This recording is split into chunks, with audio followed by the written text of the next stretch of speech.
Hey students, today you have just a couple of short things that I'd like you to complete for your shipping container home design assignment.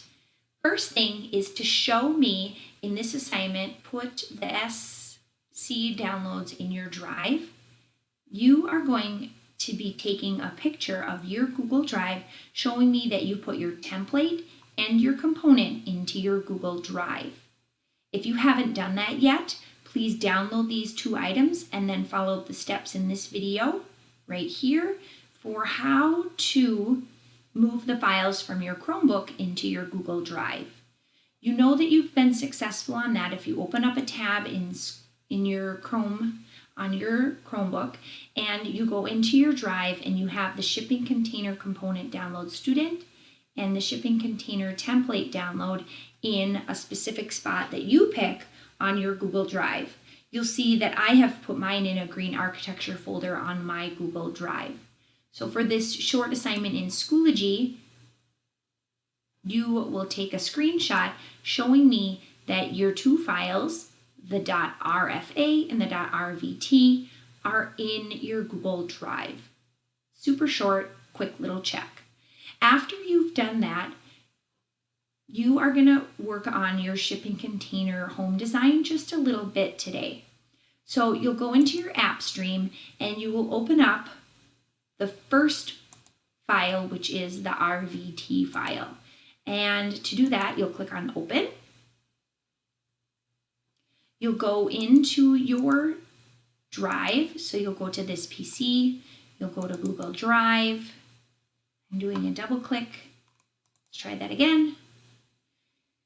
I'm going to try open, I guess. There we go.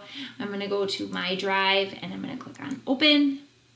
And then I put all my work in this green architecture folder. So I'm going to click on it once and then click on open.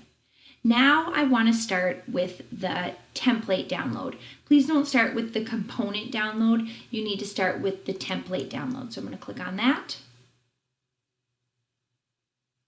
And I'm going to click on open. This pre-made template has a couple of things already set up for you. First, you'll see on your project browser on the floor plan section, you can build up to 2 levels on this plan. Please make sure for today's activity that you are starting with level number 1. We definitely don't want to be starting with level number 2. So you'll have level number 1. The other thing I've already set up for you is the view scale. I've already changed the view scale from 1/4 of an inch equals 1 foot 0 inches.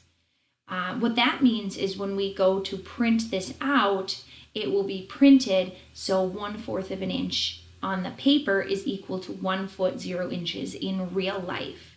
When you're designing this shipping container home on Revit, you do not need to worry about changing scale because Revit renders this as a full scale thing on your teeny little Chromebook screen. This view scale is important when we go into print. Now that I have my template open, I need to get that component that I put into my drive, this component download, I need to get that open so I can start trying out some different shipping container layouts like we sketched last week. To do that, I'm going to go to my component. So I'm going to click on component and I'm going to place a component. Next thing I want to do is I'm going to go to load family. So I'm going to click on load family and I need to look in my drive for the item that I need. Your computer will default to a US Imperial folder. We need to look in this PC and go into your Google Drive. So I went to this PC. I'm going to open up my Google Drive. I'm going to go to my drive. I'm going to go to my green architecture folder. And now I'm going to open up shipping container component download. I'm going to click on it one time and you'll see on the preview here, it is an actual green shipping container. Found this file from the internet and made it available for you to put into your project. So I have it selected. I can either double click on it or I can go to open. Not a lot will happen other than the fact that I'm going to get a rectangle moving around my screen, and in my properties over here I have some options. So before I place in this shipping container, I'm actually going to change the size of my shipping container. Cool thing about that component that we downloaded, it has 4 different default sizes: 27 foot, 40 foot, 46 foot, 45 foot, and a 48 foot component of a shipping container. I'm actually going to place a couple of 40-foot shipping containers inside my workspace. I'm going to place 4.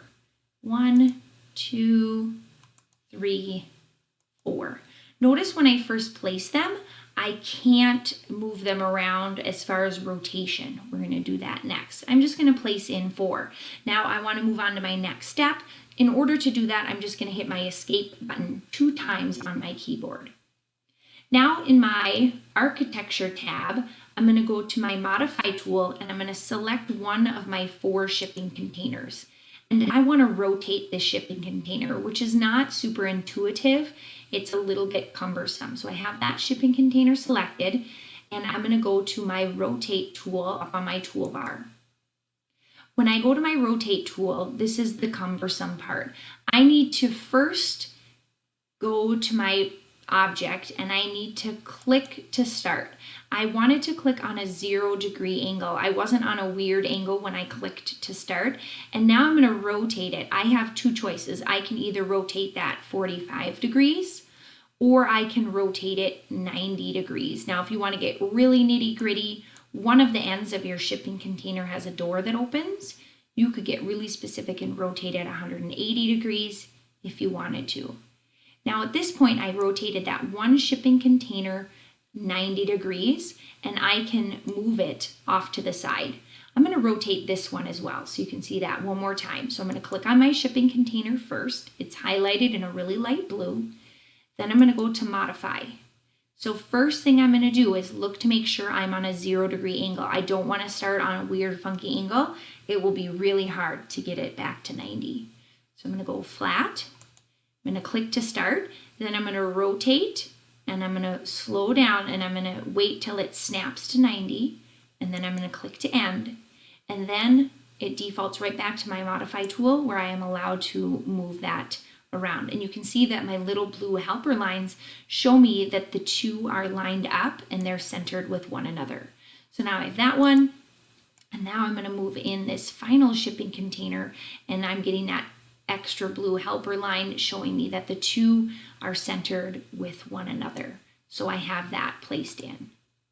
So now I have my 4 shipping containers. Obviously you don't need to have them with this exact layout, but I do want you today to play around with some different options for your shipping containers. And in our next video, I'll show you how to add in some walls and connect in everything. After you've completed this step, it would be a good idea to just do a quick save. Now remember, we've already put this into our Google Drive, so we're not going to get a big confirmation up on our screen that anything is saved. We'll just have to trust that it is saved. One way I like to check to make sure it has actually saved is I like to take a quick peek at the time and then hop over to my drive, hit a refresh on my drive, and check the timestamp for that shipping container and see if it matches the current time. And it does now. And I also noted that it's saved because I have a file with all these extra zeros and the 1 on it. This is my old version and this is my new version, the one without the numbers. They have the same timestamp, but I know that the one without the additional numbers is my newest file.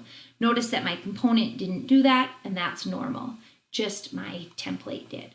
So now I'm going to go back to AppStream, and I am going to take a screenshot of this. So this is our second quick little check-in for today.